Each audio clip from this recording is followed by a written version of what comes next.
ओम शांति। आइए सभी मिलकर सुनते हैं कहानी नीलकंठ महादेव।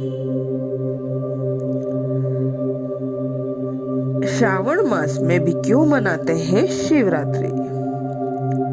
शिवलिंग पर पूरे महीने मंदिरों में कलश से जल क्यों चढ़ाया जाता है। श्रावण मास सावन का महीना, शिवरात्रि और सावन। आइए जाने इसका महत्व। सावन का महीना पूरी मानव जाति के लिए महत्वपूर्ण है। यही वह महीना है जिसमें समुद्र मंथन शुरू हुआ और 14 बहुमूल्य रत्न निकले। परंतु सबसे पहले हलाहल विष निकल आया। विष इतना प्रभावी था कि उसकी दुर्गंध तुरंत फैलकर संपूर्ण सृष्टि को विनाशकारी ज्वाला में स्वतः ही घेरने लगी। तब देव और दानव उससे बचने को इधर उधर भागते भागते पहले विष्णु फिर ब्रह्मा के पास गए। उन्होंने कहा कि इसे सहन करने की शक्ति हमारे अंदर नहीं है। तब सभी साधना में लीन बैठे भोलेनाथ के समीप पहुंचे और बोले, त्राहिमाम त्राहिमाम त्राहिमाम। भोलेनाथ, इस विष के प्रभाव से संपूर्ण सृष्टि को बचाइए। इस विष के प्रभाव से कुछ नहीं बचेगा। तब भगवान शिव ने कहा कि ये विष अत्यंत विषैला है, इसे मैं भी ग्रहण नहीं कर सकता। परंतु एक उपाय है, मैं इसे अपने कंठ में रोक सकता हूँ। कंठ से नीचे नहीं ले जा सकता। तब सभी ने प्रार्थना की कि हे प्रभु, कुछ भी करके शीघ्र इसके प्रभाव से सृष्टि को मुक्त करिए। तब भगवान शंकर ने विष को शंख में भरकर पी लिया और कंठ में ही रोक लिया।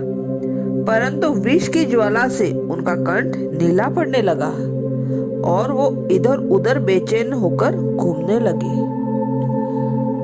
तब वो मणिकूट पर्वत पर चले गए, परंतु अत्यंत ही तड़पने लगे। तब वहां पर उन्हें एक बूटी मिली, जिसके सेवन से वो विष की तीक्ष्ण गर्मी के साथ साथ खुद की सुध-बुध भी भूलकर अर्ध बेहोशी की हालत में पहुंच गए।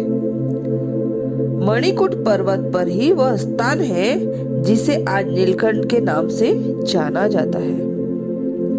उस बूटी को वर्तमान में भांग कहते हैं, जिसमें भगवान शंकर को भी बेहोश करने की क्षमता है। अतः जनमानस को इसके सेवन से दूर ही रहना चाहिए, क्योंकि ये बूटी सीधा दिमाग पर असर करके मनुष्य को पागल कर देती है। और हाँ, माता पार्वती ने कभी भी भगवान शिव को भांग गोटा नहीं खिलाया। ये भ्रांति धर्म का दुष्प्रभाव करने वाले वामपंथियों में इतिहासकारों द्वारा फैलाई गई है। शंकर ने जीवन में सिर्फ एक बार जगत कल्याण हेतु विष के ताप से बचने को भांग का सेवन किया था। भगवान शिव की ऐसी दशा देखकर समस्त देवतागण अत्यंत चिंतित हो उठे और भगवान शिव को होश में लाने हेतु लगातार उन पर जल चढ़ाने लगे। पूरे महीने लगातार जल चढ़ाने से श्रावण मास की चतुर्दशी को भगवान शिव को विष की ताप से कुछ शांति मिली और वे पुनः चेतन अवस्था को लौट आए। तब से प्रत्येक वर्ष श्रावण मास के पूरे महीने मंदिरों में शिवलिंग के ऊपर कलश से लगातार जल चढ़ाया जाता है। इस मास की चतुर्दशी को शिवरात्रि के त्योहार के रूप में मनाया जाता है। अच्छा, ओम शांति।